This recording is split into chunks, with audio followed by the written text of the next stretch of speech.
प्रभु यीशु मसीह के नाम में आपको अनुग्रह, शांति और आशीष मिले। सोक्रेटिस ये मशहूर फिलोसोफर रह चुका इतिहास में, और ये एथेंस यानी आज का जो यूनान या ग्रीस का इलाका है, एथेंस आज ग्रीस की राजधानी है। सोक्रेटिस वहां से आता है और सोक्रेटिस करीब 450 ईसा पूर्व समय का था। एग्जैक्टली ये 470 ईसा पूर्व में इसका जन्म हुआ और 399 ईसा पूर्व में इसकी मृत्यु हुई, क्योंकि ईसा पूर्व में उल्टा गिनती चलती है।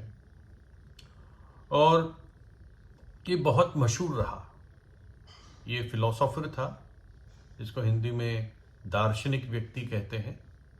फिर भी मैं सोचता हूँ फिलॉसफी का बहुत सही अनुवाद दर्शन नहीं है, लेकिन नॉर्मली दर्शन कहा जाता है। तो ये माना जाता है कि सोक्रेटिस ने पश्चिमी फिलॉसफी की नींव डाली और सबसे बड़ा योगदान किया वेस्टर्न फिलॉसफी में, पश्चिमी फिलॉसफी में, और इसलिए इसको पश्चिमी फिलॉसफी का पिता भी कहा जाता है। तो ये सोक्रेटिस का परिचय है, इसके बारे में आपने पहले भी सुना होगा। और बताते हैं कि एक कहानी जिसमें एक बड़ा गर्व या घमंड से भरा हुआ जवान व्यक्ति सोक्रेटिस के पास आता है और कहता है कि सोक्रेटिस, महान सोक्रेटिस, मैं ज्ञान चाहता हूँ। और ये भी माना जाता है, लोग बताते हैं कि सोक्रेटिस काफ़ी ताकतवर व्यक्ति था, मतलब एक मजबूत इसकी हेल्थ थी, बिल्ड था और काफ़ी मस्कुलर आदमी था।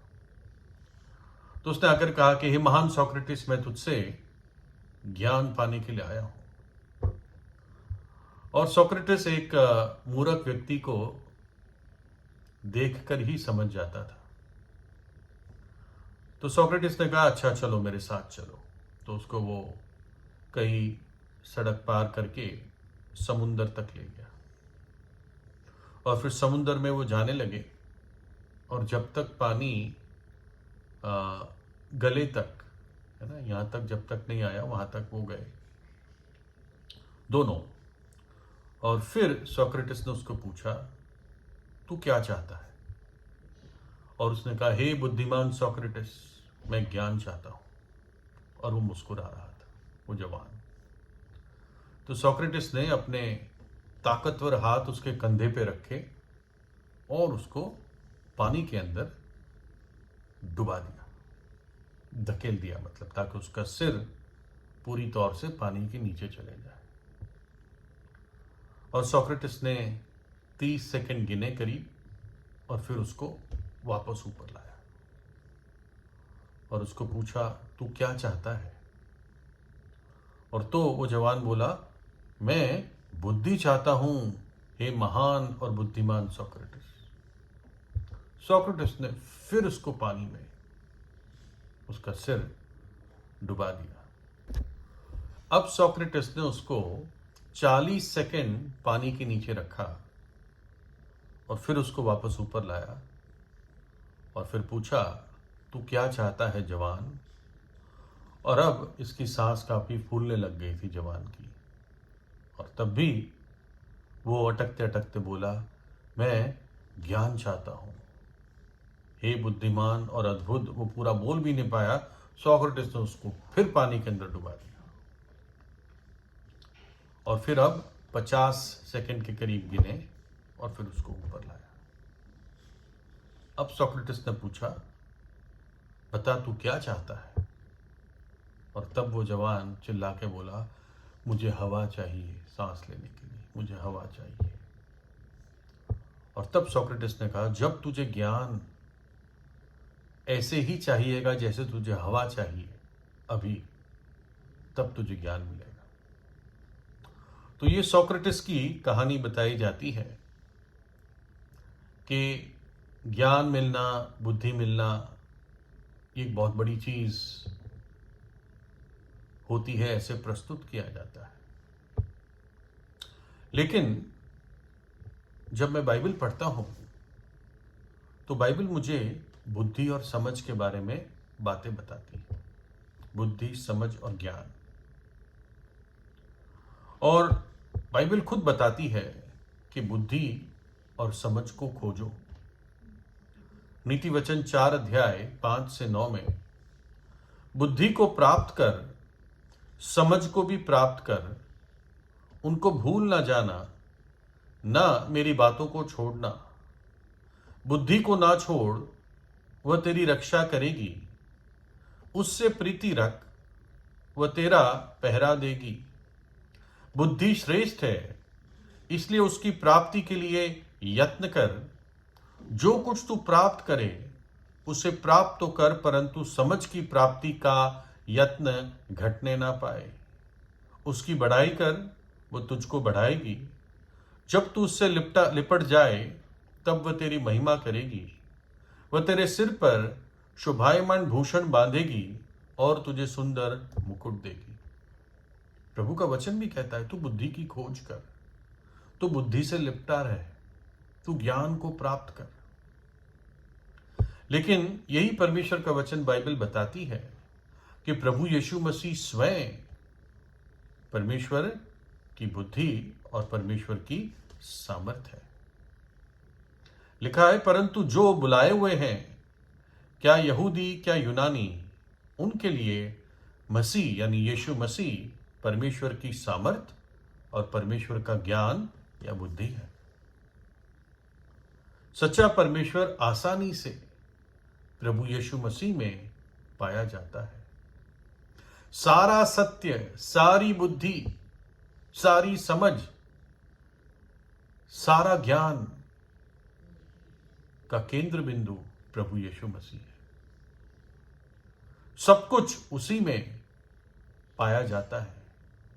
बुद्धि, समझ और ज्ञान का धन प्रभु यीशु मसीह में है। यशाया 55:6 में लिखा है, मैं कुछ अपने शब्दों में बता रहा हूं समझाने के लिए। जब तक यीशु मिल सकता है तब तक उसकी खोज में रहो। जब तक वो निकट है तब तक उसे पुकारो। दुष्ट अपनी चाल चलन और अनर्थकारी अपने सोच विचार छोड़कर यीशु ही की ओर फिरे। वह उस पर दया करेगा, वह हमारे परमेश्वर की ओर फिरे और वह पूरी रीति से उसे क्षमा करेगा। क्योंकि परमेश्वर कहता है, मेरे विचार और तुम्हारे विचार एक समान नहीं, ना तुम्हारी गति और मेरी गति ऐसी एक सी है। क्योंकि मेरी और तुम्हारी गति में और मेरे और तुम्हारे सोच विचारों में आकाश और पृथ्वी का अंतर है। प्रभु कहता है, आज यीशु मिल रहा है। वो खुद इस जगत में आया। जो ज्ञान, सत्य, बुद्धि और समझ का स्रोत है, वो खुद इस जगत में आया। मैं खोए हुओं को ढूंढने और उनका उद्धार करने के लिए आया हूं। उसको सिर्फ पाने की आवश्यकता है। उसको सिर्फ हृदय में आदर के साथ ग्रहण करने की आवश्यकता है। सच्चे पापों से पश्चाताप के द्वारा उस पर विश्वास करने की आवश्यकता है। और वचन कहता है, जब तक वो मिल सकता है उसकी खोज कर लो, उससे लिपट लो। लेकिन दुष्ट अपनी चाल चलन और अनर्थकारी अपने सोच विचार छोड़कर यीशु के पास आए, तब वो दया करेगा और पूरी रीति से क्षमा करेगा, क्योंकि उसके पास अधिकार है।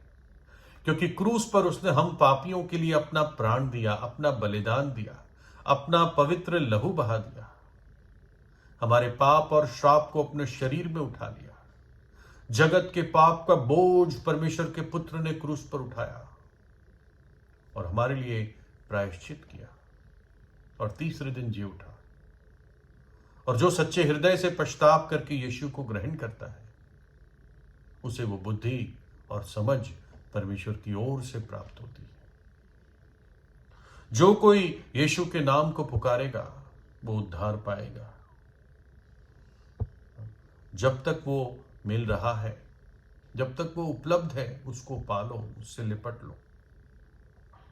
ऐसा समय आएगा जब अनुग्रह का द्वार बंद हो जाएगा, तब आप खटखटाते रह जाओगे और प्रभु कहेगा, मुझसे दूर हो जाओ हे कुकर्म करने वालों, मैं तुम्हें नहीं जानता। तो ये समय है ना? प्रभु यीशु अनुग्रहकारी है, अनंत जीवन देने के लिए आया। प्रभु यीशु आपको आशीष दे।